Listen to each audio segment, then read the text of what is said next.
அனைவருக்கும் வணக்கம். புத்தாண்டு நட்சத்திர பலன்கள் 2026 வர இருக்கிற இந்த 2026ஆம் வருடம் நம்மளுடைய நட்சத்திரங்களுக்கு எந்த மாதிரியான சிறப்பு பலன்களை தரப்போகுது அப்படிங்கறத இந்த பதிவுல நம்ம டீட்டெயிலா கிளியரா பார்க்கலாம். இந்த பதிவை ஒரு 7 செக்மெண்டா நான் பிரிச்சிருக்கேன். அதாவது நம்மளுடைய குடும்ப வாழ்க்கை இந்த 2026ஆம் வருடத்துல எப்படி இருக்க போகுது, நம்மளுடைய தொழில் உத்தியோக வாழ்க்கை இந்த 2026ஆம் வருடத்துல எப்படி இருக்க போகுது, அதே போல பொருளாதாரம், கடன் சார்ந்த விஷயம், காதல் உறவு, திருமண முயற்சி, திருமண வாழ்க்கை, குழந்தை பாக்கியம், பிள்ளைகள் சம்பந்தப்பட்ட விஷயம், மாணவிகள் சார்ந்த விஷயம், நம்மளுடைய தேக ஆரோக்கியம் சம்பந்தப்பட்ட விஷயம், இப்படி A to Z எல்லாத்தையும் இந்த பதிவுல நான் கிளாரிட்டியா உங்களுக்கு எக்ஸ்பிளைன் பண்ணிருக்கேன். மேலும் இந்த 7 செக்மெண்ட்டுக்குமான டைம் லைனும் நான் டிஸ்கிரிப்ஷன்ல கொடுத்திருக்கேன். சோ இந்த முழு பதிவையும் பார்க்க டைம் இல்லாதவங்க ஸ்பெசிபிக்கா உங்களுக்கு எந்த பகுதியை பார்க்கணுமோ அதை மட்டும் நீங்க கிளிக் பண்ணி பார்த்துக்கலாம். அதுக்கான டைம் லைன் நான் டிஸ்கிரிப்ஷன்ல கொடுக்குறேன். மேலும் ஃபர்ஸ்ட் கமெண்ட்லயும் நான் பின் பண்ணி வைக்கிறேன். அதே போல இந்த பதிவோட எண்ட்ல இந்த 2026ஆம் வருடத்துல நம்ம எந்த தெய்வத்தை வணங்குறது சிறப்பு, அதே போல எந்த மாதிரியான பரிகாரங்கள் செய்யறது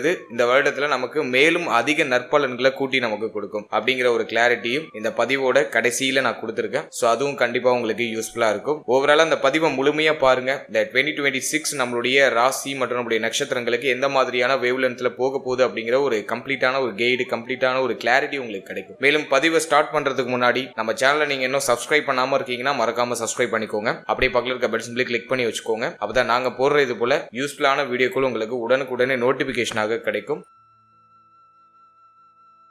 இப்போது விருச்சிக ராசி விசாகம் நட்சத்திரக்காரர்களுக்கு இந்த புத்தாண்டு 2026ஆம் வருடம் எப்படி இருக்க போகுது அப்படிங்கறத இப்ப நம்ம டீடெயிலா கிளியரா பார்க்கலாம்.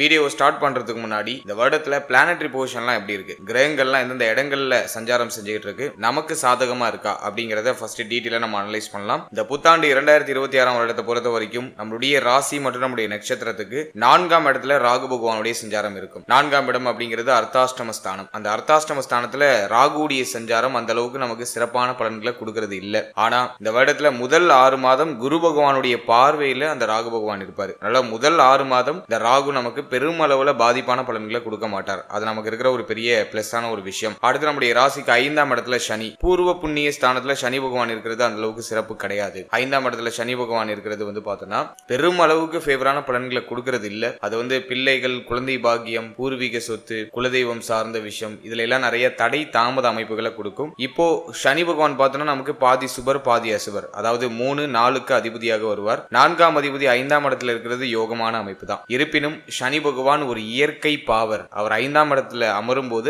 5ஆம் இடம் சார்ந்த ஆதிபத்தியங்களை கெடுப்பார். அதை நான் உங்களுக்கு அடுத்தடுத்த டீட்டெயிலா எக்ஸ்பிளைன் பண்றேன். அடுத்ததாக குரு பகவான் நம்மளுடைய ராசி மற்றும் நம்முடைய நட்சத்திரத்துக்கு 8ஆம் இடமாகிய அஷ்டமஸ்தானத்துல டிராவல் ஆகிறாரு. குரு நமக்கு முழு சுப கிரகம், அதாவது 2, 5க்கு ஆதிபத்தியம் பெற்ற யோக கிரகமாக இந்த குரு பகவான் நமக்கு வருவார். அவர் இயற்கை சுபர். அது மட்டும் இல்லாம நம்முடைய ராசி நட்சத்திரப்படி அவர் முழு சுபரா வந்துருவார். எனவே அந்த குரு பகவான் மிக முக்கியமான மறைவு ஸ்தானமாகிய 8ல போய் அமர்றது குற்றம். முதல் 6 மாதம் குரு பலம் நமக்கு டோட்டலா இல்ல அப்படின்னு நம்ம எடுத்துக்கலாம். ஆனா ஜூன் 1ஆம் தேதி குரு பயிற்சி. இந்த வருடத்துல மிக முக்கியமான பயிற்சியில குரு பயிற்சியும் ஒண்ணு. இந்த வருடத்துல ஒரு விசேஷமான அமைப்பு இருக்கு. அது என்ன அப்படின்னாக்கா, குரு பகவான் 11 வருடம் கழித்து இந்த வருடத்துல, அதாவது இந்த 2026ஆம் வருடத்துல குரு கடக ராசியில உச்சமாக போறாரு. அது இந்த வருடத்துல மிகப்பெரிய எதிர்பார்ப்புகளை ஏற்படுத்தியிருக்கு. அது மற்ற ராசிகளை காட்டிலும் நம்மளுடைய ராசி, நம்மளுடைய நட்சத்திரத்துக்கு அதீதமான நற்பலன்களை கொடுக்கும். ஏன்னா குரு பகவான் 5க்கு 5ஆம் இடமாகிய 9வது ஸ்தானத்துல, பாகிய ஸ்தானத்துல உச்சமாக போறார். அது நம்மளுடைய ராசி, நம்மளுடைய நட்சத்திரத்துக்கு கண்டிப்பா மிகப்பெரிய மேன்மையை கொடுக்கும். எனவே முதல் 6 மாதம் குரு பலம் நமக்கு டோட்டலா இல்ல. ஆனா ஜூன் 1ல இருந்து குருவுடைய பலம் நமக்கு முழுமையா கிடைக்குது. அதுவும் குரு முழுமையான ஸ்தான பலத்தை அடைந்து உச்ச நிலையில நமக்கு சாதகமான பலன்களை கொடுக்க தயாராக போறாரு. எனவே இந்த வருடத்தை பொறுத்த வரைக்கும் ஜூன் 1க்கு பிறகு குரு பலம் நமக்கு திரும்ப கிடைக்குது. அடுத்ததாக நம்முடைய ராசி மற்றும் நம்முடைய நட்சத்திரத்துக்கு 10ஆம் இடத்துல கேது. 10ல ஒரு பாவியாவது இருக்கணும் அப்படின்னு சொல்லியிருக்காங்க. அதன் அடிப்படையில கேது 10ஆம் இடத்துல இருக்கிறது ஒரு வகையில சிறப்பு தான். இருந்தாலும் தொழில் உத்தியோக ரீதியா சில சுமை அமைப்புகளை கேது பகவான் கொடுப்பார். ஏன்னா கேது எந்த சுபகிரகத்துடைய பார்வையிலையும் இல்லாம தனிக்காட்டு ராஜாவா டிராவல் ஆயிட்டு இருக்காரு. அதுவும் பகை வீட்டுல இருக்காரு. எனவே இந்த வருடத்தை பொறுத்த வரைக்கும் கேது பலமும் நமக்கு கொஞ்சம் குறைவா தான் இருக்கு. இருந்தாலும் இந்த வருடத்துல சூரியனோட வீட்டுல இருக்கிறதுனால நிறைய மேன்மையும் செய்வார். ஏன்னா கேது ராகு எந்த இடத்துல அமர்ந்திருக்காங்களோ அந்த இடத்தை அதிபதி போல செயல்படுவாங்க. அதன் அடிப்படையில சூரியனோட வீட்டுல கேது அமர்ந்திருந்து பகை வீட்டுல இருந்தாலும், கேதுவுக்கும் சூரியனுக்கும் சுத்தமா ஆகாது, பகை வீட்டுல இருந்தாலுமே கேது சூரியனை போல செயல்படுவார் அப்படின்னு நம்ம எடுத்துட்டோம்னாக்கா சில சிரமங்களுக்கு பிறகு நமக்கு ஒரு நல்ல மேன்மையை கொடுப்பாரு. அதே போல இந்த வருடத்துல 2 கிரக பயிற்சி மட்டும்தான் இருக்கு. அதாவது குரு பயிற்சி ஜூன் 1ஆம் தேதி, அதனை தொடர்ந்து டிசம்பர் 5ல ராகு கேது பயிற்சி. ராகு கேது பயிற்சி வந்து நமக்கு கொஞ்சம் அன்ஃபேவரா இருக்கு. இருந்தாலும் ராகு பகவான் நம்முடைய ராசி மற்றும் நம்முடைய நட்சத்திரத்துக்கு 3ஆம் இடத்துக்கு வராரு, தைரிய வீரிய பராக்கிரம ஸ்தானத்துக்கு வராரு. அதே போல கேது நம்முடைய ராசி மற்றும் நம்முடைய நட்சத்திரத்துக்கு 9ஆம் இடத்துக்கு டிரான்சிட் ஆகிறாரு. அதன் அடிப்படையில கேது பலம் நமக்கு கொஞ்சம் குறையுது, ராகு பலம் முழுமையா கிடைக்குது. அது டிசம்பர் 5ல, இது வருஷத்தோட கடைசியில அப்படிங்கிறதுனால அதை நம்ம பெருசா எடுத்துக்க வேண்டாம். இந்த வருடத்துல major of the time period வந்து பார்த்தோம்னா ராகு கேது நம்முடைய ராசி மற்றும் நம்முடைய நட்சத்திரத்துக்கு 4, 10 இந்த இடங்கள்ல தான் டிராவல் ஆகுறாங்க. சோ இதுதான் இந்த 2026ஆம் வருடத்துக்கான வருட கிரக நிலைகள். இப்போது இந்த புத்தாண்டு நட்சத்திர பலன்களை நம்ம செக்மெண்ட் வைஸா டீட்டெயிலா கிளியரா பார்க்கலாம். முதலாவதா குடும்ப வாழ்க்கை இந்த வருடத்துல எப்படி இருக்க போகுது அப்படின்னு நம்ம அனலைஸ் பண்ணும்போது, ஃபேமிலி லைஃப் நம்ம பார்த்தோம்னாக்கா இந்த வருடத்துல 2ஆம் அதிபதியாகிய குரு பகவான் நம்முடைய ராசி மற்றும் நம்முடைய நட்சத்திரத்துக்கு 8ஆம் இடத்துல அமர்ந்து குருவுடைய பார்வை 2ஆம் இடத்துல இருக்கும். 2ஆம் அதிபதி 8க்கு போறது அந்த அளவுக்கு சிறப்பு இல்ல. ஃபேமிலியில ஒரு மாதிரி சுமை அமைப்பு இருக்கும், குடும்பம் சார்ந்த வகையில நிறைய கவலை வருத்தங்கள், ஃபேமிலி ரீதியா நிறைய ஏக்க அமைப்பு, குடும்பத்தை விட்டு பிரிஞ்சு இருக்க வேண்டிய சூழ்நிலை, இப்படி ஏதாச்சும் ஒரு வகையில ஃபேமிலி ரீதியா சில வருத்த அமைப்புகளையும் ஏக்க அமைப்புகளையும் இந்த அஷ்டமத்துல இருக்கக்கூடிய குரு பகவான் நமக்கு கொடுப்பாரு. அது முதல் 6 மாதம் மட்டும் நமக்கு கொஞ்சம் அன்ஃபேவரா இருக்கு. முதல் 6 மாதம், அதாவது ஜனவரியில இருந்து ஜூன் 1ஆம் தேதி வரைக்கும் குரு நம்முடைய ராசி மற்றும் நம்முடைய நட்சத்திரத்துக்கு 8ஆம் இடத்துல இருக்கிறதுனால சில சுமை அமைப்புகளையும் சில வருத்த அமைப்புகளையும் நம்முடைய மன ரீதியா கொடுப்பாரு. மோஸ்ட்லி நிறைய பேர் வந்து பார்த்தோம்னா ஃபேமிலியை விட்டு பிரிஞ்சிருப்பாங்க. தொழில் ரீதியாகவோ உத்தியோக ரீதியாகவோ அல்லது கல்வி சார்ந்த விஷயங்கள் ரீதியாகவோ குடும்பத்தை விட்டு பிரிந்திருக்க வேண்டிய சூழ்நிலை இந்த வருடத்துல முதல் 6 மாதத்துல இருக்கும். குரு பயிற்சிக்கு பிறகு, அதாவது குரு வந்து எப்போ அஷ்டமத்துக்கு வந்தாரோ அப்போவே வந்து நிறைய பேர் வந்து ஃபேமிலி விட்டு பிரிந்து தொழில் ரீதியாக உத்தியோக ரீதியாகவோ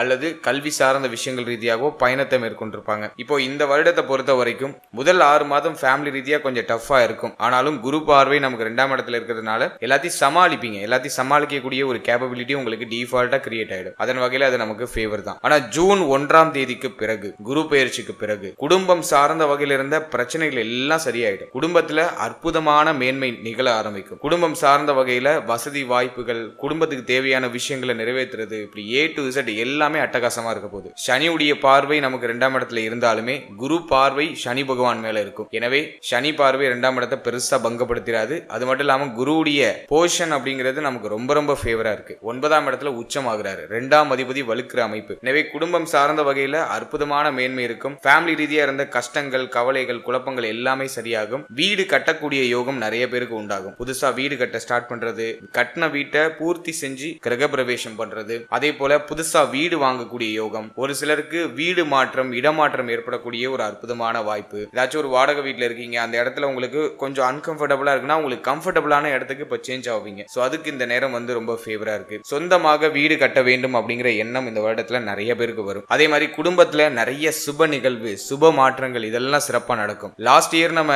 பார்த்தோம்னாக்கா, அதாவது இந்த 2025ஆம் வருடத்துல பார்த்தோம்னா நிறைய அசுப நிகழ்வுகள் குடும்பத்துல நடந்துக்கிறதுக்கான வாய்ப்புகள் உண்டு. வருத்தகரமான நிகழ்வுகள் அதிகமா நடந்திருக்கலாம். ஆனா இந்த 2026ஆம் வருடம் நிறைய சுப நிகழ்வுகளும் சுப மாற்றங்களும் நிகழக்கூடிய ஒரு வருடமா இருக்கும். அதே மாதிரி குடும்பம் சார்ந்த வகையில ஏதாச்சும் மாற்றம் பண்ணணும்னு நினைக்கிறீங்கன்னா அதுல சுபத்துவமான மாற்றங்கள் எல்லாமே இந்த நேரத்துல பண்ணலாம். ஏதாச்சும் ஒரு ஐடியாலஜி வச்சிருக்கீங்க அப்படின்னாக்கா அதை எக்ஸிக்யூட் பண்ணலாம். சோ அதுக்கு ஒரு ஃபேவரா இருக்கு. பேச்சால ஆதாயம் உண்டாகும். ஜூன் 1க்கு பிறகு பேச்சில இருந்த தடுமாற்றங்கள் எல்லாமே சரியாக ஆரம்பிக்கும். பேச்சால ஆதாயம் உண்டாக ஆரம்பிக்கும். குறிப்பா குடும்பத்தில இருந்து வந்த அதிகப்படியான வாக்குவாதங்கள்லாம் குறைய ஆரம்பிக்கும். ஃபேமிலி மெம்பர்ஸ்லாம் இப்போ உங்களுக்கு நல்லா சப்போர்ட் பண்ணுவாங்க. ஜூன் 1க்கு பிறகு இந்த மாற்றம் நிகழ ஆரம்பிக்கும். குடும்பத்தில் இருந்த சுமை அமைப்புகள் குறைந்து குடும்ப உறுப்பினர்கள்லாம் உங்களுக்கு ஒத்துழைப்பு கொடுப்பாங்க. ஃபேமிலி மெம்பர்ஸோட ஏற்பட்ட கருத்து போராட்டம், பிரச்சனைகள், குழப்பங்கள் எல்லாமே சரியாகும். ஓவராலா இந்த 2026ஆம் வருடத்தை பொறுத்த வரைக்கும் ஜூன் 1ஆம் தேதிக்கு பிறகு குடும்பம் சார்ந்த வகையில அற்புதமான மேன்மை நிச்சயமாக நிகழும்.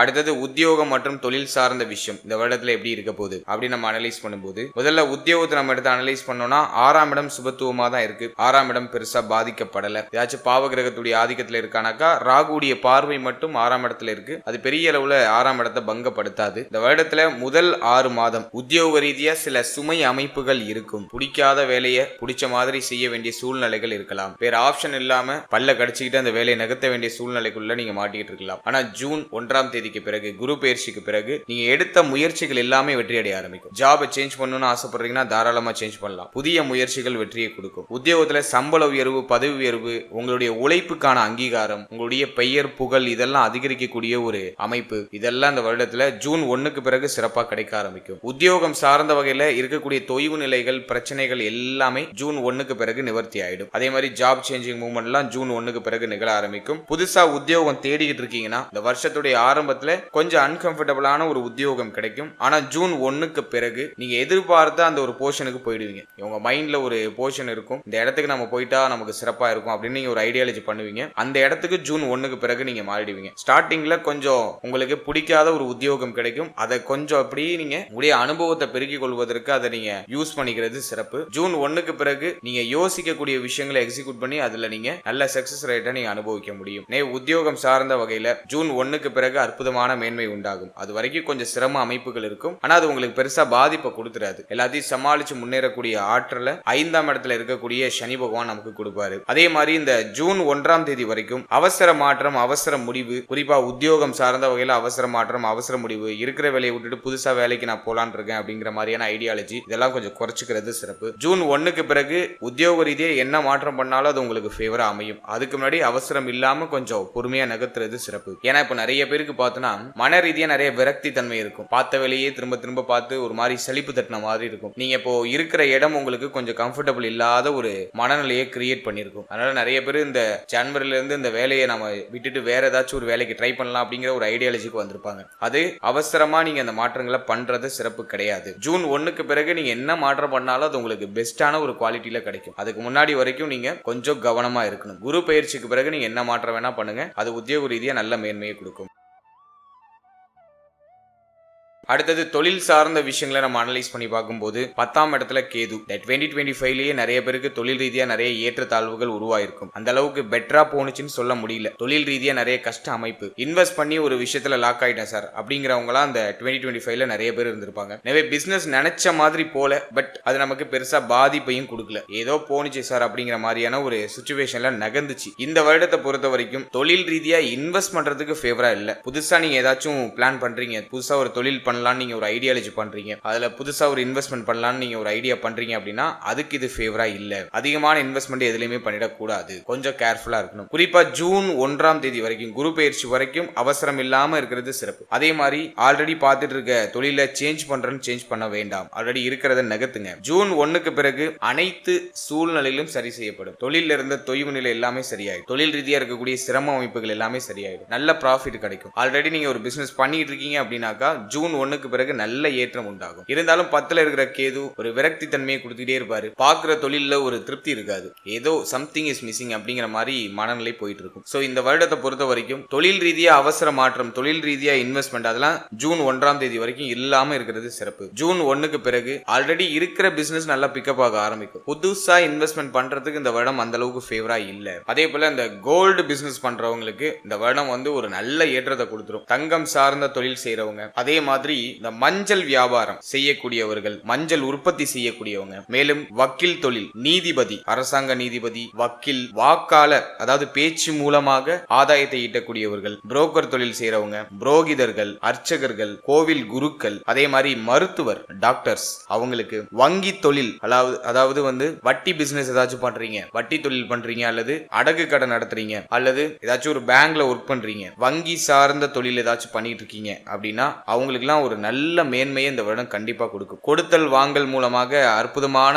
ஆதாயங்கள் அப்படிங்கிறது உண்டாக ஆரம்பிக்கும். வெளியில நீங்க கொடுத்த பணம் எல்லாம் ஜூன் 1க்கு பிறகு திரும்ப உங்களுக்கு கிடைக்க ஆரம்பிக்கும். வெளியில கொடுத்த கடன் எல்லாம் உங்க கைக்கு திரும்ப கிடைக்க ஆரம்பிக்கும். அதே போல இந்த பல சரக்கு கடை அப்படின்னு சொல்லக்கூடிய பழக்கடைகள், பல விதமான பொருட்களை வச்சு வியாபாரம் செய்யக்கூடியவங்க, ஜவுளி துறையில இருக்கிறவங்க, ஜவுளி கடையில இருக்கிறவங்க, ஜவுளி கடை சார்ந்த தொழில் செய்யறவங்க, மதம் சார்ந்த மத பிரசங்கம் சார்ந்த தொழில் செய்யறவங்க, குருவாக அமர்ந்து போதிக்கக்கூடிய தொழில் அல்லது உத்தியோகம், அதாவது டீச்சிங் ஃபீல்டு, 2ஆம் அதிபதி 9ல வந்து உச்சமாகிறாரு. எனவே டீச்சிங் ஃபீல்டில் இருக்கிறவங்களாம் நல்ல ஏற்றம் இருக்கும். நிறைய பேருக்கு வந்து பார்த்தோன்னா இந்த நேரத்தில் நல்ல ப்ரொமோஷன் கிடைக்கும். நீண்ட தூர பயணங்களை மேற்கொள்ளக்கூடிய சூழ்நிலைகள் உண்டாகும். இடமாற்றம் அப்படிங்கிறது இந்த டீச்சிங் ஃபீல்டில் இருக்கிறவங்களுக்கு உருவாகலாம். அதே மாதிரி ஒரு கம்பெனியில் நீங்க ஒரு தலைமை நிர்வாகியா இருக்கீங்கன்னா உங்களுக்கு ஒரு நல்ல ஏற்றம் உண்டு, நல்ல வளர்ச்சி உண்டு. அதே போல ஆன்மீகம் சம்பந்தப்பட்ட துறை, சீட்டு கம்பெனி நடத்துறது, எல்ஐசி சம்பந்தமான விஷயம், தர்ம ஸ்தாபனம் சம்பந்தப்பட்ட விஷயம். சோ இவங்க எல்லாருக்கும் இந்த வருடம் மிக சிறப்பாக இருக்க போகுது. இது தொழிலா பண்ணாலும் சரி, அந்த இடத்துல நீங்க உத்தியோகம் பார்த்தாலும் சரி, இப்ப நான் சொன்ன விஷயங்கள் எல்லாம் வந்து ஒரு அற்புதமான மேன்மையை நோக்கி பயணிக்க போகுது. இந்த வருடத்துல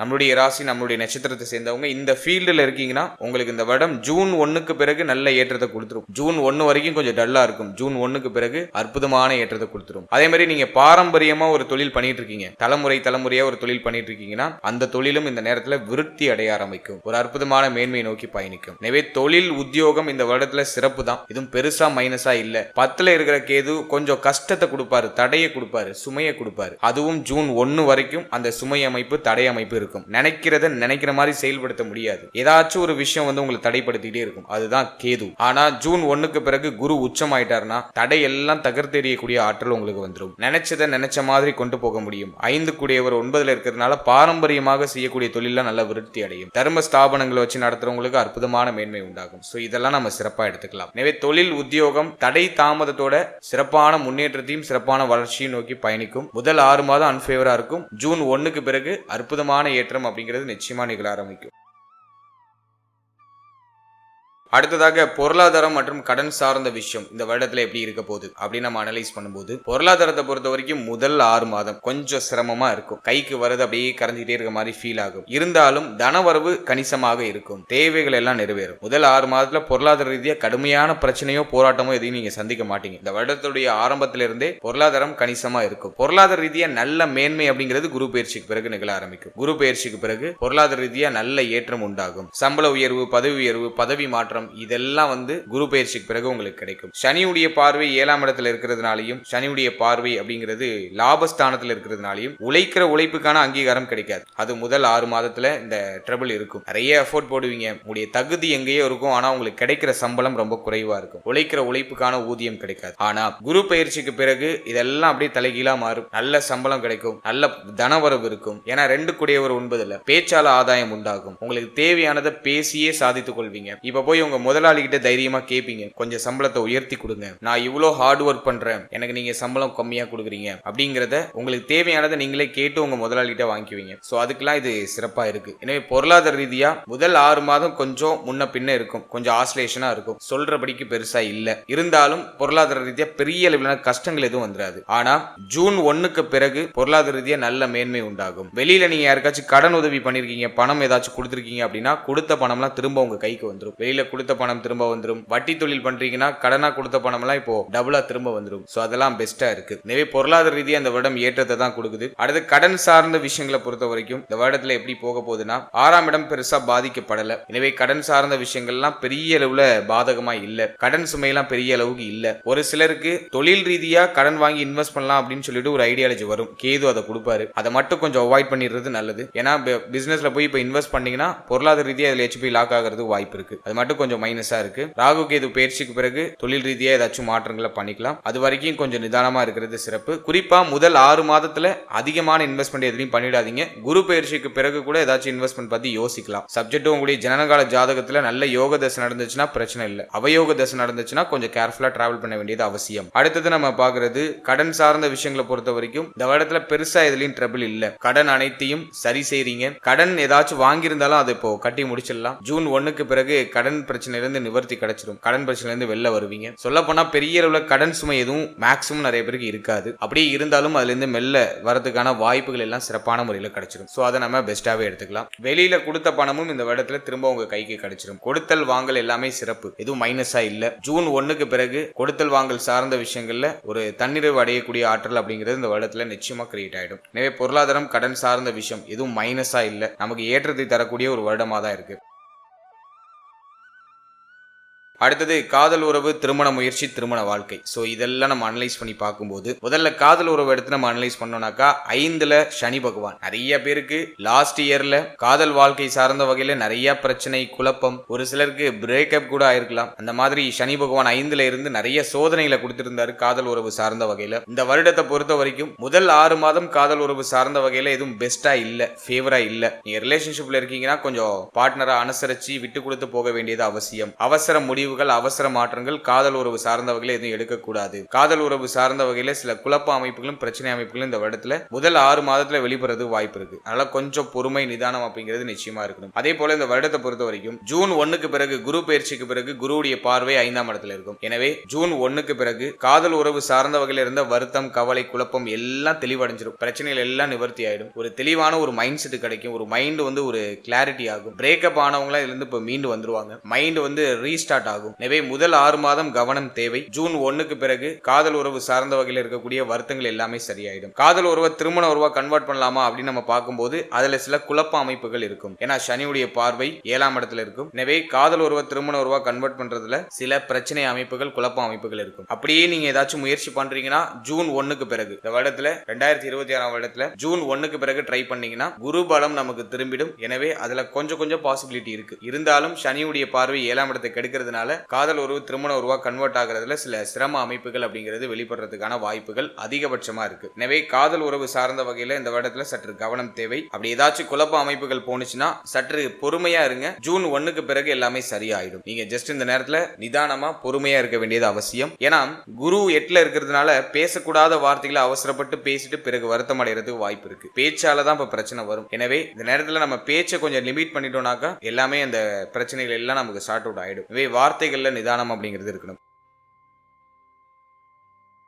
அடுத்தது திருமண முயற்சி இந்த வருடத்துல ஒரு ஃபேவரான பலனை கொடுக்குமா அப்படின்னா இந்த வருடத்துல முதல் 6 மாதம் அந்த அளவுக்கு ஃபேவரா இல்ல. ஏன்னாக்கா குரு பலமும் இல்ல. அதே மாதிரி இந்த வருடத்துல சனி 7ஆம் இடத்தை பாக்குறாரு. திருமண முயற்சிகளை தாமதப்படுத்திட்டே இருப்பாரு. ரொம்ப நாளா நான் ட்ரை பண்ணிட்டு இருக்கேன், ஒரு சுப செய்தி கிடைக்கல அப்படிங்கிற மாதிரியான ஒரு கம்ப்ளைண்ட் லாஸ்ட் இயர் ஃபுல்லாவுமே இருந்திருக்கும். இந்த வருஷத்தை பொறுத்த வரைக்கும் ஜூன் 1க்கு பிறகு சுப செய்திகள் கிடைக்க ஆரம்பிக்கும். திருமண முயற்சி சார்ந்த வகையில சுப செய்திகள் கிடைக்க ஆரம்பிக்கும். ஏன்னா 3ஆம் இடத்தை குரு பகவான் இயக்க ஆரம்பிச்சிருவாரு. 9ல் அமர்ந்து உச்சமாகி 3ஆம் இடத்தை இயக்குவாரு. எனவே திருமண முயற்சி சார்ந்த விஷயங்கள் எல்லாமே சக்சஸ் ஆயிடும். 7ஆம் இடத்துல சனி பார்வை இருந்தாலும் குருவுடைய பார்வையில அந்த சனி பகவான் வருதுனால குரு சனி பகவானை சுபத்துவப்படுத்தி அந்த சனி பகவான் 7ஆம் இடத்தை பார்க்கிறதுனால இந்த நேரத்துல திருமண முயற்சிகள்ல சுப செய்தியை கொடுத்துருவாரு. எனவே இந்த வருடத்துல ஜூன் 1க்கு பிறகு நிறைய பேருக்கு திருமண முயற்சி சார்ந்த வகையில சுப செய்திகள் கிடைக்கும். எனவே இந்த 2026ஆம் வருடத்துல திருமண முயற்சிகளை எல்லாருமே மேற்கொள்ளலாம். அதுல ஒரு பாசிட்டிவான ரிசல்ட் ஜூன் 1க்கு பிறகு கிடைக்கும். அடுத்தது திருமண வாழ்க்கை அப்படி நம்ம அனலைஸ் பண்ணி பார்க்கும்போது 7ஆம் இடத்துல சனி பார்வை லாஸ்ட் இயர் ஃபுல்லாவுமே வாழ்க்கை துணையோட ஒரு மாதிரி போராட்ட அமைப்புகளோட போயிருக்கும். இந்த வருஷத்துல அந்த பிரச்சனைகள்லாம் சரியாகுமா அப்படின்னா தாராளமா சரியாயிடும். முதல் 6 மாதம் சற்று கவனமா இருக்கணும். வாழ்க்கை துணையுடைய உடல் ஆரோக்கியம், வாழ்க்கை துணை சார்ந்த விஷயம், வாழ்க்கை துணையோட அந்த பேச்சுவார்த்தைகள் சம்பந்தப்பட்ட விஷயம், உறவு நிலை சார்ந்த விஷயம், இதெல்லாம் சற்று கூடுதல் விழிப்புணர்வோடு இருக்கணும். ஆனா ஜூன் 1க்கு பிறகு குரு பயிற்சிக்கு பிறகு வாழ்க்கை துணையோட ஏற்பட்ட மன வருத்தங்கள் எல்லாமே சரியாக ஆரம்பிக்கும். அதுலயும் முக்கியமா வாழ்க்கை துணைக்கு உடல் ரீதியா ஏதாச்சும் பிரச்சனை இருக்கு, உடல் ஆரோக்கிய ரீதியா ஏதாச்சும் ட்ரபிள் இருக்குன்னா அதுவும் சரியாக ஆரம்பிக்கும். எனவே முதல் 6 மாதம் சற்று கவனம் தேவை. ஜூன் 1க்கு பிறகு வாழ்க்கை துணை சார்ந்த வகையில் இருந்த பிரச்சனைகள், குழப்பங்கள், வருத்தங்கள் எல்லாமே சரியாயிடும். வாழ்க்கை துணையை விட்டு பிரிஞ்சு இருக்கிறவங்க எல்லாம் இப்ப ஒண்ணு சேருவாங்க. தொழில் ரீதியாகவோ உத்தியோக ரீதியாகவோ அல்லது கடந்த காலகட்டங்கள் ஏதாச்சும் வாக்குவாதம் பண்ணிட்டு பிரிஞ்சு இருக்காங்க அப்படின்னா அவங்க எல்லாம் ஒண்ணு சேர்றதுக்கான ஒரு வாய்ப்பை இந்த வருடம் ஏற்படுத்தி கொடுக்கும். எனவே இந்த வருடத்தை பொறுத்த வரைக்கும் திருமண வாழ்க்கை சிறப்பு தான். ஏன்னா 2ஆம் இடம் சுபத்துவம் ஆகுது, 2ஆம் அதிபதி உச்சமாகிறாரு, 5ஆம் இடம் சுபத்துவம் ஆகுது, சனி பகவான குரு பகவான் பார்த்து சுபத்துவப்படுத்துறாரு. எனவே இந்த வருடத்தை பொறுத்த வரைக்கும் திருமண வாழ்க்கை ஒரு நல்ல மேன்மையையும் திருமண வாழ்க்கையில் இருந்த பிரச்சனைகள், குழப்பங்கள் எல்லாமே நிவர்த்தியையும் கொடுத்து ஒரு மகிழ்ச்சியான வாழ்க்கையை கொடுக்கக்கூடிய ஒரு வருடமாக இந்த 2026ஆம் வருடம் இருக்க போகுது. அடுத்ததாக குழந்தை பாகியம், பிள்ளைகள் சம்பந்தப்பட்ட விஷயம் இந்த வருடத்துல எப்படி இருக்க போகுது அப்படி நம்ம அனலைஸ் பண்ணும்போது முதல்ல குழந்தை பாகியத்தை எடுத்து நம்ம அனலைஸ் பண்ணோம்னா லாஸ்ட் 1 இயர்ல நிறைய பேருக்கு குழந்தை பாகியத்துல தடை தாமதம் அதிகமா இருந்திருக்கும். ஏன்னா சனி 5ஆம் இடத்தை கெடுப்பார். 5ல் அமர்ந்த சனி குழந்தை பாகியத்துல தடை தாமதம் தடுமாற்றங்களை கொடுப்பாரு. குழந்தை பாகியம் சார்ந்த வகையில நிறைய மருத்துவ செலவுகளை கொடுத்திருப்பாரு. ஆனா அந்த 2026ஆம் வருடத்துல குரு பயிற்சிக்கு பிறகு 5ஆம் இடத்தை குரு பகவான் பார்க்கறதுனால, அதுவும் உச்ச குரு பார்க்கறதுனால நிறைய பேருக்கு குழந்தை பாகியத்துல சுப செய்தி கண்டிப்பா கிடைச்சிடும். மாற்றுக்கிறது அப்படிங்கறதே இல்ல. ஏன் அப்படின்னா குரு குழந்தைக்கு காரகர், புத்திர காரகர் அப்படின்னு குரு பகவானை சொல்லுவோம். குரு சுபத்துவம் ஆகிறாரு, அதுவும் ஸ்தான பலத்தோட நம்மளுக்கு திரிகோண ஸ்தானத்துல அமர்றாரு. 9ஆம் இடமாகிய மிக முக்கியமான ஸ்தானத்துல அமர்றாரு. அதுலயும் குருவுடைய பார்வை 5ஆம் இடத்துல இருக்கும். இதுதான் ரொம்ப விசேஷம். சனி பகவானுடைய தடை தாமதங்கள் எல்லாமே விலக போகுது. ஜூன் 1க்கு பிறகு நிறைய பேருக்கு குழந்தை பாக்கியத்துல சுப செய்திகள் கிடைக்க ஆரம்பிக்கும். அதுக்கான சிம்டம்ஸ் எல்லாம் பார்த்தோம்னாக்கா குரு பயிற்சிக்கு 2 மாசத்துக்கு முன்னாடி நமக்கு வெளிப்பட ஆரம்பிக்கும். எனவே இந்த வருடத்தை பொறுத்த வரைக்கும் குழந்தை பாக்கியத்துல சுப செய்தி கிடைக்கும். குழந்தை பிறத்தல் காரணமாக குடும்பத்துல மகிழ்ச்சி இருக்கும். நிறைய பேருக்கு நல்ல செய்தி மிக விரைவாக கிடைக்கும். எனவே குழந்தை பாக்கியம் சார்ந்த முயற்சிகளை தாராளமா செய்யலாம். அல்ல சுப செய்தி கண்டிப்பா உண்டு. அடுத்தது பிள்ளைகள் சம்பந்தப்பட்ட விஷயம். அதை நம்ம அனலைஸ் பண்ணும்போது பிள்ளைகளால ஏற்பட்ட மன உளைச்சல், மன வருத்தம் எல்லாம் சரியாகும். பிள்ளைகளுக்கு ஒரு நல்ல ஏற்றத்தை தரக்கூடிய ஒரு வருடமா இருக்கும். முதல் 6 மாதம் சற்று அப் அண்ட் டவுன்ல இருக்கும். பிள்ளைகளோட கொஞ்சம் ஒத்து போகாத அமைப்பு இருக்கும். பிள்ளைகளுக்கு ஹெல்த் ரீதியாக ஏதாச்சும் ட்ரபிள் வந்துட்டு போகலாம். முதல் 6 மாதம் மற்றும் பிள்ளைகள் சார்ந்த விஷயங்கள் அனைத்திலையும் கொஞ்சம் கவனமா இருக்கணும். ஆனா ஜூன் 1க்கு பிறகு பிள்ளைகள் சார்ந்த வகையில நல்ல முன்னேற்றம் இருக்கும். பிள்ளைகளோட ஏற்பட்ட மன வருத்தங்கள்லாம் சரியாகும். பிள்ளைகளுக்கு உடல் ரீதியா என்ன பிரச்சனை இருந்தாலும் அதெல்லாம் நிவர்த்தி ஆயிடும். பிள்ளைகளுக்கு சுப விசேஷம் ஏதாச்சும் ட்ரை பண்றீங்கன்னா அது கிளிக் ஆகும். இந்த வருஷத்துல பிள்ளைகளுக்கு திருமணம் செய்யறது, பிள்ளைகளுடைய வயதுக்கு தகுந்தாற் போல அவர்களுக்கு என்ன சுபகாரியம் செய்யணுமோ அதை செய்யலாம். பிள்ளைகளுடைய எதிர்காலத்துக்கு ஏதாச்சும் இன்வெஸ்ட் பண்ணலாம். பிள்ளைகளுக்காக ஏதாச்சும் கோல்டு வாங்கலாம், தங்க அணிகலன்கள் வாங்கி வைக்கிறது. அதே போல பிள்ளைகளுடைய எதிர்காலத்துக்கு ஏதாச்சும் மாற்றங்கள் பண்றது. சோ இப்படி A to Z பிள்ளைகள் சார்ந்த வகையில இருக்கக்கூடிய அனைத்து குழப்பங்களுக்கும் ஒரு நிவர்த்தி கிடைச்சிடும். பிள்ளைகளால ஏற்பட்ட மன உளைச்சல் எல்லாம் குறைய ஆரம்பிக்கும். பிள்ளைகளுக்கு உடல் ரீதியா இருக்கக்கூடிய பாதிப்புகள் எல்லாமே சரியாகும். எனவே பிள்ளைகளால நல்ல ஏற்றம், நல்ல முன்னேற்றம் இருக்கும். இந்த 5ஆம் இடத்தை தான் பூர்வ புண்ணியஸ்தானம் சொல்லுவோம். இந்த வருடத்துல குலதெய்வத்தோட அருள் கிடைச்சிடும். அது ஒரு முக்கியமான விஷயம். குலதெய்வ வழிபாடை மேற்கொள்றதுக்கான வாய்ப்புகள் உண்டாகும். பூர்வீக சொத்துல இருக்கக்கூடிய குழப்ப அமைப்புகள், பிரச்சனை அமைப்புகள் எல்லாமே சரியாகும். புத்தி தெளிவு கிடைக்கும். சிந்தனை தெளிவாகும். புத்தியில இருக்கக்கூடிய கலக்கம், குழப்பம் எல்லாமே நிவர்த்தி ஆகும். சோ இதெல்லாம் நம்ம ஒரு பாசிட்டிவா எடுத்துக்கலாம். எனவே பிள்ளைகள், குழந்தை பாக்கியம் இதுல ஒரு பாசிட்டிவான ரிசல்ட் இந்த வருடம் நமக்கு நிச்சயமா கொடுக்கும். அடுத்தது ஸ்டூடெண்ட்ஸ், மாணவ மாணவிகளுக்கு இந்த புத்தாண்டு 2026 வருடம் எப்படி இருக்க போகுது அப்படின்னு நம்ம அனலைஸ் பண்ணும்போது 4ஆம் இடத்துல ராகு. முதல் 6 மாதம் ஸ்டூடெண்ட்ஸ் எல்லாத்தையும் சமாளிச்சு நகர்த்திடுவாங்க. இருந்தாலும் நாள்ல இருக்கிற ராகு மன ரீதியா மன உளைச்சலை கொடுக்கும். படிப்புல கொஞ்சம் சுமை அமைப்புகளை கொடுக்கும். நிறைய பேருக்கு படிக்கிறதுல இன்ட்ரெஸ்டே வராது. ஏதோ பேருக்கு படிக்கிறோம், இது எப்படியாச்சும் முடிக்கணும் அப்படிங்கிற மாதிரி கம்ப்ளீட் பண்றதுக்காக ஏதோ பல்ல கடிச்சு நகர்த்துவாங்க. படிப்புல அதிகமான இன்ட்ரெஸ்ட் இருக்காது. அது ராகு கல்வி ரீதியா சில தடை அமைப்புகளையும் குழப்ப அமைப்புகளையும் கொடுக்கும். ஆனா குருவுடைய பார்வையில் இருக்கிறதுனால என்னதான் குழப்பமானாலும், என்னதான் சோர்வானாலும் ஸ்டூடெண்ட்ஸுக்கு ஒரு நல்ல வழிகாட்டுதல் கிடைக்கும். ஸ்டூடெண்ட்ஸோட பெற்றோரோ அல்லது அவருடைய குருமார்களோ அவங்கள புஷ் பண்ணிக்கிட்டே இருப்பாங்க. யாராச்சும் அந்த ஸ்டூடெண்ட்ஸுக்கு ஒரு கைடு கொடுத்துக்கிட்டே இருப்பாங்க. அதுதான் குரு பார்வை. முதல் 6 மாதம் கல்வி சார்ந்த வகையில பெருசா தடை அமைப்போ தாமத அமைப்போ இல்ல. எல்லாத்தையும் சமாளிச்சு நகர்த்தக்கூடிய ஆற்றல் ஸ்டூடெண்ட்ஸுக்கு இருக்கும். இருந்தாலும் மன விரக்தியிலிருந்து வெளில வந்துடணும். சிந்தனை குழப்பத்திலிருந்து வெளில வந்துடணும். ஒரு விஷயத்த ரொம்ப சகிச்சுக்கிட்டு பண்ணாம இஷ்டப்பட்டு பண்ணுங்க. இஷ்டப்பட்டு படிங்க. அதுல ஒரு நல்ல ஏற்றம் உண்டாகும். அதே மாதிரி ஜூன் 1க்கு பிறகு கல்வி சார்ந்த விஷயங்கள்ல சற்று கூடுதல் விழிப்புணர்வோடு இருக்கணும். ஏன்னா குருவுடைய பார்வை 4ஆம் இடத்தை விட்டு விலகிடும். எனவே இந்த வருடத்துல ஜூன் 1க்கு பிறகு கல்வி சார்ந்த விஷயங்கள்ல சற்று அக்கறை எடுத்துக்கிறது சிறப்பு. இருந்தாலும் குரு உச்சம் ஆகிறாரு. அதனால படிப்பு சார்ந்த வகையில பெருமளவிலான தொய்வு அமைப்புகளை கொடுத்துட மாட்டாரு. ஆனா டைரக்ஷனை மாத்துவாரு. அதுலயும் உயர்கல்வி படிக்கிற மாணவ மாணவிகளுக்கு மிக அற்புதமா இருக்கும். 9ஆம் இடத்துல குரு போய் அமர்றதுனால வெளியூர், வெளிநாடு, வெளி மாநிலம் போய் படிக்கிறதுக்கான வாய்ப்புகள் உண்டாகும். ஏன்னா சரராசில குரு வராரு. குரு உச்சமாகிறாரு. எனவே பயணங்களை அதிகப்படுத்துவாரு. குறுகிய கால பயணம் அதிகமா இருக்கும். அதிகமான அலைச்சலை கொடுப்பாரு. இருந்தாலும் அந்த அலைச்சல் பயணங்கள் மூலமா அற்புதமான ஆதாயம் இந்த வருடத்துல நிச்சயமா உண்டாகும். எனவே கல்வி சார்ந்த விஷயங்களை பொறுத்த வரைக்கும் மேன்மை உண்டு. ஆனா ஸ்டூடெண்ட்ஸ் குழப்பத்தை தவிர்த்துக்கணும். எதையும் ரொம்ப அலட்டிக்கிட்டு பண்ணாம இஷ்டப்பட்டு பண்ணுங்க. அதே போல ஜூன் 1க்கு பிறகு கல்வி சார்ந்த விஷயங்களை கொஞ்சம் போக்கஸ்டா இருக்கிறது சிறப்பு. கவனச்சிதறலை குறைச்சிட்டு நம்ம கொஞ்சம் படிப்புல விழிப்புணர்வோடு இருக்கிறது நமக்கு ஒரு நல்ல ஸ்கோரை பெற்றுக் கொடுக்கும். நல்ல ஒரு ஏற்றத்தை பெற்றுக் கொடுக்கும். ஸ்டூடெண்ட்ஸுக்கு இந்த வருடம் ஆல்மோஸ்ட் ஃபேவரா இருக்கு. இந்த அலுப்புத்தன்மை, சலிப்புத்தன்மை இதை கொஞ்சம் குறைச்சிக்கிட்டா அந்த வருடம் இன்னும் பெட்டரா இருக்கும். ஃபைனலா தேக ஆரோக்கியம், உடல் ஆரோக்கியத்தை நம்ம அடுத்து அனலைஸ் பண்ணும்போது இந்த வருஷத்துல உடல் ஆரோக்கியம் பாதிக்கப்பட போகுது அப்படின்னு சொல்றதை விட மன ஆரோக்கியம் பாதிக்கப்பட போகுது அப்படின்னு தான் சொல்லணும். ஏன்னா லாஸ்ட் 1 இயராவே நம்மளுடைய ராசி, நம்மளுடைய நட்சத்திரத்துக்கு தேக ஆரோக்கியத்தை காட்டிலும் மன ஆரோக்கியம் தான் வெகுவா பாதிக்கப்பட்டிருக்கும். ரொம்ப நெருக்கமானவங்க நம்ம வீட்டு பிரிஞ்சிருப்பாங்க. நம்மளை சுத்தி இருக்கிறவங்களாம் நம்மளை காயப்படுத்திருப்பாங்க. நம்ம சொல்ல வரதை யாரும் புரிஞ்சுக்க மாட்டாங்க. யாரெல்லாம் நம்ம முக்கியம் நினைச்சோமோ அவங்களே நம்மளை எடுத்தறிஞ்சு பேசிட்டு போயிருப்பாங்க. இப்படி நிறைய ஏற்றத்தாழ்வுகளை லாஸ்ட் 1 இயரா நம்ம பார்த்துட்டு வரோம். அதனால மன ரீதியா நிறைய தாக்கம், மன ரீதியா நிறைய குழப்பம், நிறைய வருத்தம், ஏதோ இப்போ தனிமையா இருக்கிற மாதிரி ஒரு ஃபீலை கொடுத்துருக்கும். இருந்தாலும் பரவாயில்ல, எல்லாருடைய சுயரூபத்தை நான் தெரிஞ்சுக்கிட்டேன் அப்படிங்கிற ஒரு திருப்தியும் இது கொடுத்துருக்கும். ராகு நாள்ல இருந்தா மன ஆரோக்கியத்தை வெகுவா கெடுப்பாரு. சரியான தூக்கத்தை கொடுக்க மாட்டாரு, சரியான உணவு முறையை கொடுக்க மாட்டாரு, சுகம் இல்லாத அமைப்புகளை கொடுப்பாரு, நமக்கு கம்ஃபர்டபிள் இல்லாத இடத்துல தூங்க வேண்டிய சூழ்நிலை உருவாகும். இப்படிதான் இந்த 4th ஹவுஸ்ல இருக்கிற ராகு வந்து நமக்கு சில பலாபலன்களை கொடுத்திருப்பாரு. குரு பார்வையில் இருக்கிறதுனால எல்லாத்தையும் சகிச்சுக்கிட்டு நகர்த்துறீங்க, வேற ஆப்ஷன் இல்ல, நகர்த்துவோம், பாத்துக்கலாம், என்ன ஆனாலும் பாத்துக்கலாம், எல்லாம் லைஃப்ல ஒரு அனுபவம் அப்படிங்கிற மாதிரி சகிச்சுக்கிட்டு நகர்த்தக்கூடிய அந்த மனோபாவத்தை குரு பகவான் நமக்கு கொடுக்கிறாரு. எனவே இந்த வருடத்தை பொறுத்த வரைக்கும் தேக ஆரோக்கியத்துல சற்று அக்கறை எடுத்துக்கணும். உடைய தேக ஆரோக்கியத்துல கொஞ்சம் கூடுதல் விழிப்புணர்வோட இருக்கணும். டயத்துக்கு சாப்பிடுங்க, டயத்துக்கு தூங்குங்க, நல்ல ஹெல்த்தியான ஃபுட் எடுத்துக்கோங்க. 4ஆம் இடத்துல ராகு இருக்கும்போது இளைப்பு நோயை கொடுப்பாரு. நிறைய பேருக்கு வந்து பார்த்தோன்னா உடல் சோர்வு அதிகமா இருக்கும், ரொம்ப இழைச்சு போறது, நல்லா குண்டா இருந்த சார் ரொம்ப இழைச்சிட்டு சார், அதை வந்து 4th ஹவுஸ்ல இருக்கிற ராகு கொடுப்பாரு. அதே மாதிரி ஸ்கின் டிசீஸ் அப்படின்னு சொல்லக்கூடிய தோல் நோய் ஏதாச்சும் வந்து இந்த வருடத்துல கிரியேட் ஆகலாம், அதுல கொஞ்சம் நம்ம கவனமா இருக்கணும். தோல் சம்பந்தப்பட்ட வியாதிகள் ஏதாச்சும் வரது வாய்ப்பு இருக்கு, அதுல நம்ம கொஞ்சம் கூடுதல் விழிப்புணர்வோட இருக்கணும். அது மட்டும் இல்லாம 4ஆம் இடத்துல ராகு இருக்கிறதுனால நுரையீரல் சம்பந்தப்பட்ட பிரச்சனை ஏதாச்சும் வரலாம், சளி தொந்தரவு அதிகமா இருக்கிறது வாய்ப்பு இருக்கு, அதை நம்ம இந்த வருடத்துல கொஞ்சம் பராமரிச்சுக்கிறது சிறப்பு. அதே மாதிரி மேல் மார்பக பகுதிகளில் சற்று கவனமா இருக்கணும். சோ அந்த பகுதிகளில் ஏதாச்சும் வலிகளோ பிரச்சனைகளோ ஏற்படலாம். அடுத்தது இந்த இருதயம் சம்பந்தப்பட்ட பிரச்சனை இருக்கிறவங்க கொஞ்சம் கவனமா இருக்கிறது சிறப்பு. ஏன்னா 5ல சனி பகவான், எனவே இருதயம் சம்பந்தப்பட்ட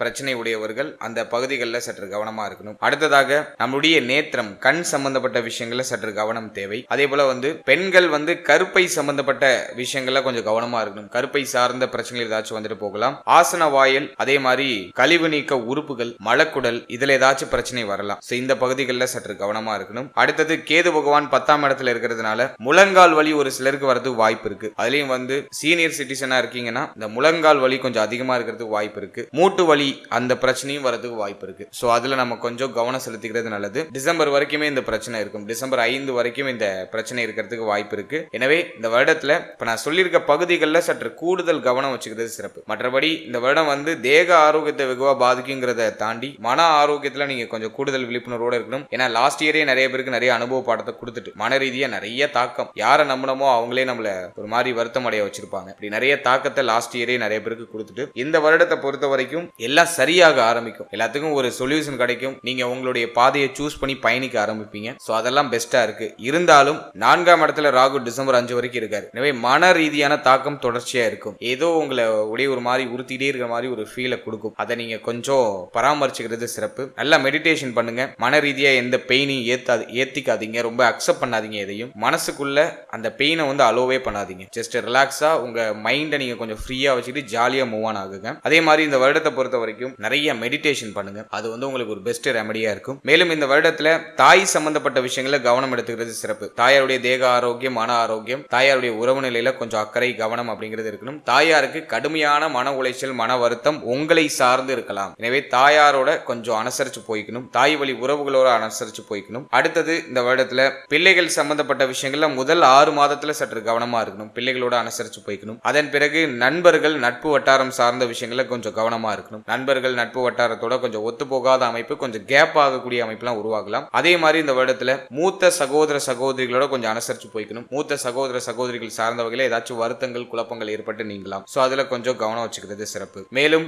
முதல் 6 மாதம் உடைய பேச்சு வார்த்தை, உடைய சொல், நீங்க கொடுக்கக்கூடிய வாக்கு, இதுல எல்லாம் கொஞ்சம் கூடுதல் விழிப்புணர்வோட இருக்கணும். சோ இதை மட்டும் இந்த வருடத்துல பராமரிச்சுக்கிட்டா இந்த வருடம் இன்னும் பெஸ்டா இருக்கும். இப்ப நான் சொல்லியிருக்கிறதுலாம் ஒரு மைனஸ் பாயிண்ட். சோ அதுல எல்லாம் நீங்க கொஞ்சம் கேர்ஃபுல்லா இருந்தீங்கன்னாக்கா அந்த வருடம் பெருசா உங்களுக்கு பாதிப்பு கொடுக்காம ஒரு சுபத்துவமான ஒரு ஏற்றத்தை கொடுத்து உங்களை அடுத்த கடத்துக்கு எடுத்துட்டு போயிடும். அதே மாதிரி இந்த வருடத்துல எதுல இன்வெஸ்ட் பண்ணலாம் அப்படின்னாக்கா கோல்டுல நல்லா இன்வெஸ்ட் பண்ணலாம். தங்கம் வாங்குறதுக்கு இந்த வருடம் ரொம்ப ஃபேவரா இருக்கு. ஏன்னா குரு 9ல வந்து உச்சமாகிறாரு. எனவே கோல்டு வாங்கலாம். நிறைய பணம் ஏதாச்சும் உங்களுக்கு அதிகமா வருதுன்னா கோல்டுல இன்வெஸ்ட் பண்ணிடுங்க. தங்க அணிகலன்கள் வாங்கலாம், அடகுல இருக்க தங்க அணிகலன்களை மீட் எடுக்கலாம். சோ அதுக்கெல்லாம் இது ஃபேவரா இருக்கு.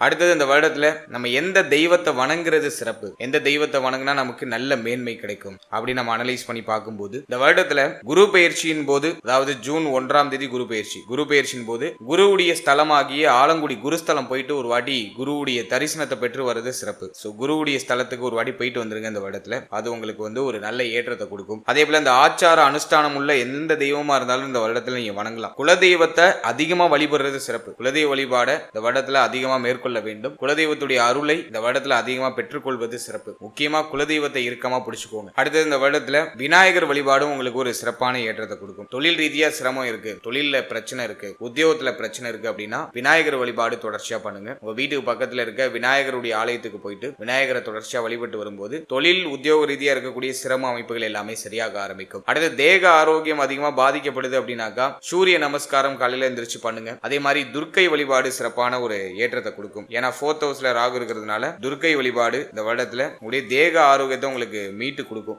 எனவே இந்த வருடத்துல இந்த தெய்வங்களை நீங்க வணங்குறது சிறப்பு. ஃபர்ஸ்ட் குல தெய்வம், அடுத்தது குருஸ்தலம் ஒரு வாட்டி போயிட்டு வந்துருங்க. 3வது விநாயகர் வழிபாடு சிறப்பு, துர்க்கை வழிபாடு சிறப்பு. சோ இந்த தெய்வங்களை இந்த வருடத்துல இறுக்கமா பிடிச்சுக்கோங்க. சோ இந்த தெய்வங்களை வழிபட்டு வரும்போது சிந்தனை தெளிவாகும், மனமானது உங்களுக்கு ஒரு புத்துணர்ச்சி கொடுத்து உங்களுக்கு அடுத்த லெவலுக்கு போறதுக்கான வாய்ப்பை இது கிரியேட் பண்ணி கொடுக்கும். அடுத்தது இந்த வருடத்துல ஏதாச்சும் பிராக்டிக்கலா பரிகாரம் பண்ணலாமா அப்படின்னு நம்ம பார்க்கும்போது நான் எல்லா ராசிக்கு சொல்ற மாதிரி உணவு தானம் அதிகமா பண்ணுங்க. சனி 5ல இருக்கிறதுனால உணவு தானம் அதிகமா பண்றது உங்களுடைய புண்ணியத்தை இன்னும் பெருக்கி கொடுக்கும். எனவே 5ஆம் இடத்துல சனி இருக்கிறதுனால நிறைய உணவு தானம் பண்ணுங்க. அதே மாதிரி ஏழை எளிய மக்களுக்கு உங்களால முடிஞ்ச உதவி ஏதாச்சும் சின்ன உதவி பண்ணலாம். அதே மாதிரி மாற்றுத்திறனாளிகளுக்கு ஏதாச்சும் உதவி பண்ணலாம். உங்களால முடிஞ்ச அளவுக்கு ஏதாச்சும் சின்ன உதவியா நீங்க பண்ணலாம். செயல்பட இயலாதவர்களுக்கு ஏதாச்சும் உதவி பண்றது, மனநலம் பாதிக்கப்பட்டவர்களுக்கு உதவி பண்றது, இதெல்லாம் உங்களுக்கு ஒரு நல்ல வளர்ச்சியை கொடுக்கும். முக்கியமா உணவு தானம். ரோட்டு ஓரத்துல பசியோட வாடி இருக்கக்கூடியவர்களுக்கு உங்க கையால சமைச்சு ஒரு 19 பேருக்கு சனிக்கிழமையில உணவு தானம் பண்றது ரொம்ப சிறப்பு. மேலும் இந்த வருடத்துல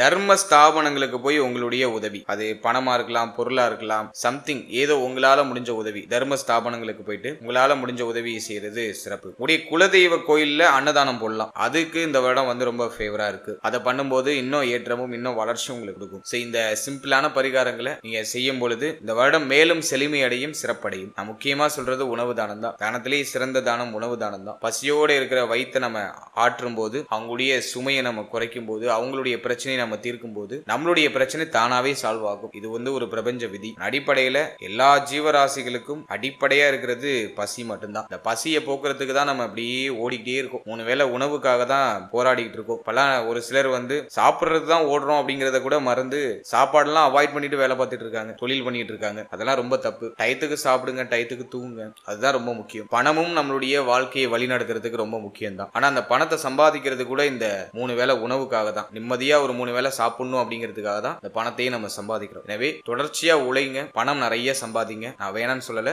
ஆனா அதை விட அதிக முக்கியத்துவம் உங்களுடைய ஹெல்த்துக்கு கொடுக்கணும், உங்களுடைய உணவு முறைக்கு கொடுக்கணும், உங்களுடைய தூக்கத்துக்கு கொடுக்கணும். இதை எப்போதும் மைண்ட்ல வச்சுக்கோங்க. எனவே இந்த மனித வாழ்க்கையை உணவுக்காக போராடுறது தான். அந்த உணவு போராட்டத்துல ஒருவேளை அந்த போராட்டத்தை நீங்க நிறுத்தி வைக்கும் போது, மற்றவர்களுடைய போராட்டத்தை ஒரு வேளைக்கு நீங்க நிறுத்தி வைக்கும் போது, நீங்க வாழ்க்கையில உண்மையிலே எதுக்கு போராடுறீங்களோ அந்த விஷயம் உங்களுக்கு கிடைக்கும். இது அனுபவ ரீதியான உண்மை. எனவே ட்ரை பண்ணி பாருங்க, ஒரு பாசிட்டிவான ரிசல்ட் கண்டிப்பா கிடைக்கும். ஓவராலா இந்த 2026ஆம் வருடம் நமக்கு ஒரு நல்ல செழுமையையும், ஒரு நல்ல ஏற்றத்தையும், நல்ல மாற்றத்தையும், நல்ல வளர்ச்சியும் டெஃபினட்டா கொடுக்கும். நம்பிக்கையோட உங்களுடைய புதிய முயற்சிகளை தொடங்குங்க. ஜூன் 1க்கு பிறகு எல்லா பிரச்சனையும் நிவர்த்தியாகி நல்ல ஒரு முன்னேற்றத்தை இந்த வருடம் கண்டிப்பா கொடுக்கும். நம்பிக்கையோட பயணம் பண்ணுங்க. சொல்லியிருக்க அந்த சின்ன சின்ன விஷயங்கள்ல கவனம் செலுத்திக்கோங்க. அதே மாதிரி தெய்வ வழிபாடு பிளஸ் வந்து பிராக்டிகலா செய்யற அந்த சின்ன பரிகாரம் இதெல்லாம் கொடுத்துருக்கேன். இதெல்லாம் ஃபாலோ பண்ணுங்க. இந்த வருடம் இன்னும் பெஸ்டான. இப்போ நீங்க இது வரைக்கும் பார்த்த பலன்கள் எல்லாமே ஒரு பொதுவான கோச்சார பலன்கள் தான். இந்த பலன்கள் உங்களுடைய ஜனனகால ஜாதகத்தில் இருக்கக்கூடிய தசா புக்தி அந்தரம் இதை பொறுத்து கண்டிப்பா மாறுபடும். உங்களுக்கு யோக தசை நடக்குதா அவயோக தசை நடக்குதான்னு ஃபர்ஸ்ட் அனலைஸ் பண்ணுங்க. உங்களுடைய குடும்ப ஜோதிடத்தை கொடுத்து உங்களுடைய பர்சனல் ஹராஸ்கோப்பை உங்களுக்கு யோக தசையா அவயோக தசையான்னு ஃபர்ஸ்ட் கிளாரிஃபை பண்ணிக்கோங்க. யோக தசைனாக்கா கோச்சாரமும் பாசிட்டிவா இருக்கு, யோக தசையும் நடக்குதுன்னா சூப்பர் பாசிட்டிவா இருக்கும். அவயோக தசை இருக்கு, கோச்சாரம் உங்களுக்கு வந்து பாசிட்டிவா இருக்கு, ஆனா அவயோக தசை நடக்குதுன்னா கோச்சார ரீதியா சொல்லப்பட்டிருக்க பாசிட்டிவான பாயிண்ட்ஸ் உங்களுக்கு அந்த அளவுக்கு ஒர்க் ஆகாது. அதுவே யோக தசை நடக்குது, உங்களுக்கு வந்து கோச்சாரம் வந்து சரியில்லை, கோச்சாரம் வந்து உங்களுக்கு மைனஸா இருக்கு அப்படின்னாக்கா இந்த கோச்சாரம் வந்து உங்களை பெருசா பாதிச்சிடாதுன்னு அர்த்தம். சோ நல்லா சொல்ல வர பாயிண்ட் எதுனா, உங்க ஜாதகத்துல பிளஸ் இருக்கு அப்படின்னாக்கா கோச்சாரமும் பிளஸ்ஸா இருந்துச்சுன்னா உங்களுக்கு சூப்பர் பிளஸ்ஸா இருக்கும். உடைய ஜாதகம் பிளஸ்ஸா இருக்கு ஆனா கோச்சாரம் மைனஸா இருக்கு அப்படின்னாக்கா இந்த கோச்சார ரீதியா இருக்கக்கூடிய இந்த நெகட்டிவான பாயிண்ட் உங்களை பெரிய அளவுல அஃபெக்ட் பண்ணிடாது. கோச்சாரமும் மைனஸா இருக்கு, உங்களுக்கு தசையும் புத்தியும் உங்களுக்கு மைனஸா இருக்குனாக்கா கம்ப்ளீட்டா உங்களை ஜீரோ ஆக்கும். நிறைய பிரச்சனைகளை மாத்தி மாத்தி கொடுக்கும். உங்களுக்கு தசை மைனஸா இருக்கு ஆனா கோச்சாரம் வந்து ஃபேவரா இருக்கு அப்படிங்கிற பட்சத்துல கோச்சார ரீதியா சொல்லப்பட்டிருக்க பாயிண்ட்ஸ் அப்படியே கொஞ்சம் நடக்கிற மாதிரி நடந்து அப்படியே கொஞ்சம் இறங்கும். ஓரளவுக்கு பாசிட்டிவான சைன்ஸ் அப்பப்போ ஆறுதல் அப்படிங்கிறது உங்களுக்கு கிடைக்கும். எனவே உங்களுக்கு யோக தசை நடக்குதா அவயோக தசை நடக்குதா அப்படிங்கிறத ஒரு வாட்டி அனலைஸ் பண்ணி அதோட இந்த கோச்சாரத்தை நீங்க சூப்பர் கம்போஸ் பண்ணும்போது உங்களுக்கு ஒரு தெளிவான கிளாரிட்டி உங்களுக்கு கிடைக்கும். மேலும் நம்மளுடைய சேனல்ல இதுக்கு முன்னாடி நவ கிரகங்களுக்கான 12 பாவகத்தில் அமர்ந்த பலன்கள் அப்படின்னு சொல்லிட்டு ஒரு செக்மெண்ட் ரிலீஸ் பண்ணிருக்கோம். அது ஆல்ரெடி சக்சஸ்ஃபுல்லா ரன் ஆயிட்டு இருக்கு. சோ அந்த பதிவை நீங்க இன்னும் பார்க்கல அப்படின்னாக்கா டிஸ்கிரிப்ஷன்ல லிங்க் இருக்கு, அது ஒரு வாட்டி செக் பண்ணி பாருங்க. அதாவது நவ கிரகங்கள் அப்படின்னு சொல்லக்கூடிய புஜாதி ஐவர்கள் குரு, சனி, சுக்கிரன், புதன், செவ்வாய் இந்த கிரகங்கள்லாம் உங்களுடைய ஜனனகால ஜாதகத்துல 12 பாவகத்துல எங்க இருக்காங்க, அதுக்கு என்ன பலன், அதே போல ராகு, கேது எந்த ஸ்தானத்துல அமர்ந்தா என்ன பலன், மேலும் சூரியன், சந்திரன் 12 பாவத்துல அமர்ந்தா என்ன பலன் அப்படிங்கறது ஒரு கிளாரிட்டியா ஒரு பொது பலனா நான் கொடுத்திருக்கேன். சோ அந்த பதிவுக்கான லிங்க் டிஸ்கிரிப்ஷன்ல இருக்கு. சோ டைம் இருக்கும்போது அதை ஒரு வாட்டி செக் பண்ணி பாருங்க, அதுவும் உங்களுக்கு ஒரு தெளிவு கொடுக்கும். மேலும் 12 ராசி, 12 லக்னம், 27 நட்சத்திரத்துக்கான பொது பலன் அப்படிங்கிறது கிளியரா எக்ஸ்பிளைன் பண்ணி ரிலீஸ் பண்ணிருக்கோம். சோ அந்த பதிவுக்கான லிங்கும் டிஸ்கிரிப்ஷன்ல இருக்கு. சோ அந்த பதிவை நீங்க பார்க்கும்போது உங்களை பற்றிய உங்களுடைய வாழ்க்கை பற்றிய ஒரு சின்ன புரிதல் உங்களுக்கு கிடைக்கும். சோ டைம் இருக்கும்போது அதையும் செக் பண்ணி பாருங்க. And finally very limited time. So be cool, stay happy, stay healthy and enjoy. வாழ்த்துக்கள், நன்றி.